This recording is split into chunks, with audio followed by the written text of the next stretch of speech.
Okay, matrix, we are continuing with calculus. This time it's question number 9, and this is one of the questions that's supposed to be a straightforward question. So let's do it and see what is going to happen and look at the question extracted from questions from previous question papers. So this is question number 9. Now let's see what is given to us.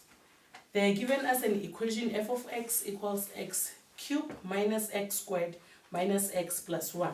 So let's write that down. It's f of x equals x cubed minus x squared minus x plus 1. Now the first question 9.1, it says write down the coordinate of the y-intercept, and that is just 1 mark. So in 9.1 they say we must find the coordinate or write down the coordinates of y-intercept. Now in the coordinate form we know that we start with x and we end up with y. So remember that for y-intercept, we let x to be 0, so every part will have 0 in x. So then we remain with only 1. So it means that our coordinate is 0 and 1. And that is simple 1 mark. Collect it and then that's it. 9.2 they say calculate the coordinates of the x-intercept. Now we're in 9.2. We have to calculate the coordinate of x-intercept, and this one is 5 marks. So for 5 marks, we have to do a little bit of extra work. In that time, we have to always let our y to be 0. So now f at x is going to be equals to 0. Now we're left with x squared, x cubed, minus x squared, minus x plus 1 equals 0. Folks, if you look at this, you can see that this is a grouping method because there's a common factor, there's a common factor.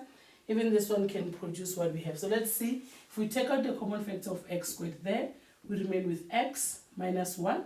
If we take out the common factor of minus 1 there, we remain with x minus 1. Can you see that we are going back to grade 9? Because this is grouping method of grade 9.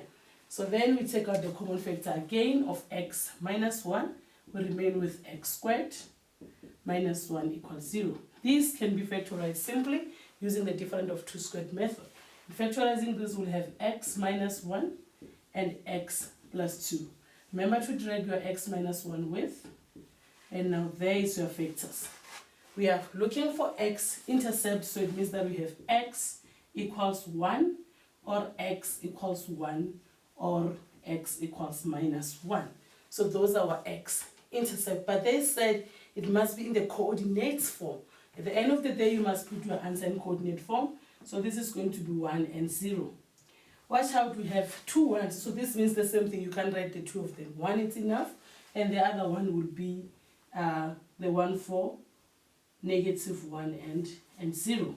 This will be your x-intercept. Now, there's a meaning of them being 2. It's because that same x-intercept is going to be our turning points for the graph if we have to draw the graph. Okay, in 9.3, they said, in 9.3 they said calculate the coordinates of the turning points of f. And in the coordinate of the turning points of f, to find it, remember, we are at where the gradient of the function or the graph is going to be equals to 0, because that is a straight line that is going on that turning point. So folks, in that point you need to remember that to find the gradient we always have to take the f of x given to us, which is, let's copy it down so that we can be able to follow.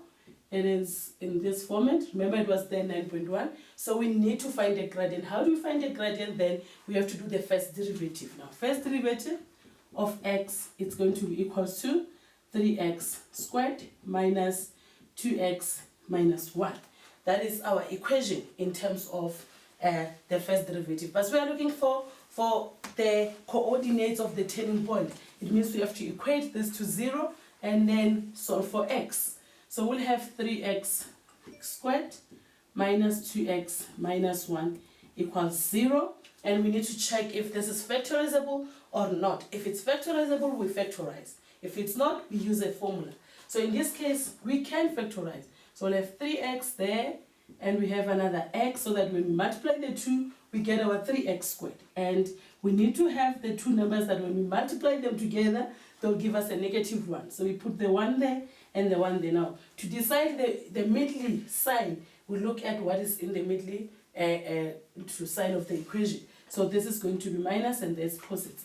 then your x solutions is x equals to -1/3 or x is equals to 1. Folks, in this case, you're not done. To complete this, you must take the values of x, substitute them in the original equation. That is why it was important for us to rewrite the original equation.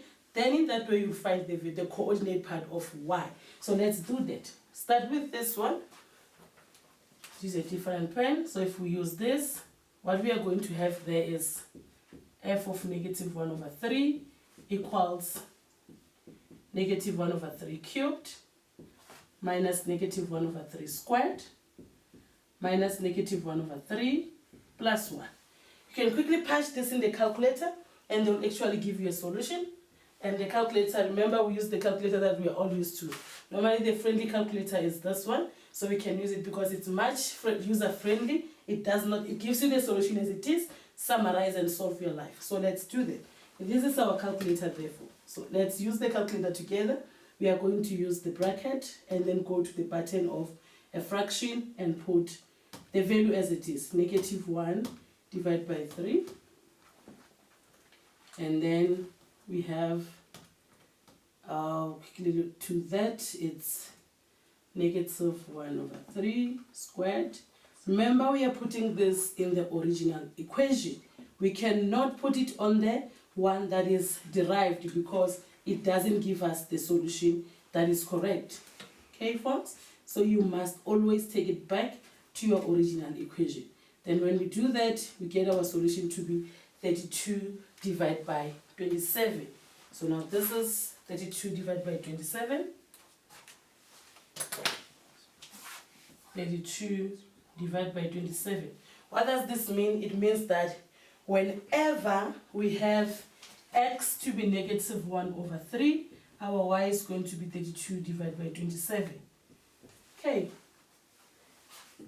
And then we need to now use our x equals 1. So in using x equals 1, what we are going to have then, remember we are using the original equation. Now we're supposed to use the one for x equals 1. So this is the other one that we have to also, we must substitute it back to the original equation. So in doing that, we are going to do the similar steps that we have done there. You will be using a calculator and it will be much quicker for you to do it. So we substitute and we have it as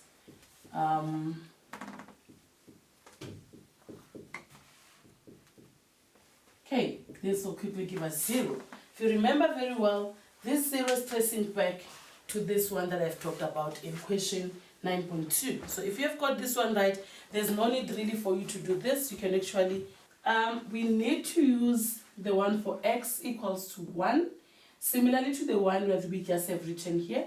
In that way, we just have to substitute, remember, to the original equation. And our original equation is this one that is in the top. And by doing that, using a calculator, you'll find that this gives you 0.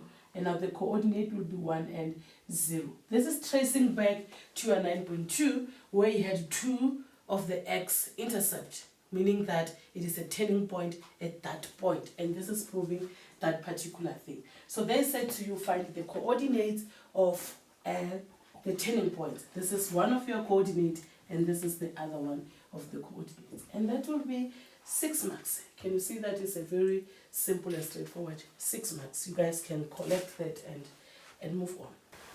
Okay, matrix, we are continuing with the question 9 that we just have started. Remember, we have found the x-intercept, the y-intercept, and also the turning point. Now, that calls for the drawing of a graph. Immediately you do that, it means that you have to draw the graph now. Let's look at the question that follows. It's 9.4. They say, sketch the graph of f in your answer book and clearly indicate all the intercept with x's and also the turning point. That is what we have found from 9.1, 9.2, and 9.3. So let's do that in 9.4 now. So in 9.4, remember, to draw the graph, you always have to do what? To draw the Cartesian plane. Try to be as smooth as it can.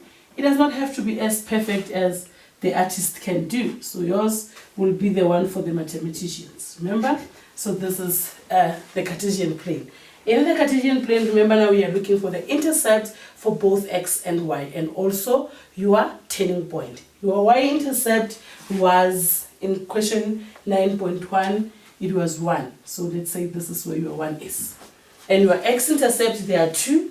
You have a -1 and a 1. So this is where your -1 is, and this is where your 1 is. Okay. Remember your turning point again was on 1. So this has two things. It has a turning point, and also it has the x-intercept. Now where your turning point for 1, it was 1 and 0, so we are in the right spot. The other turning point was -1/3, which is going to be somewhere here.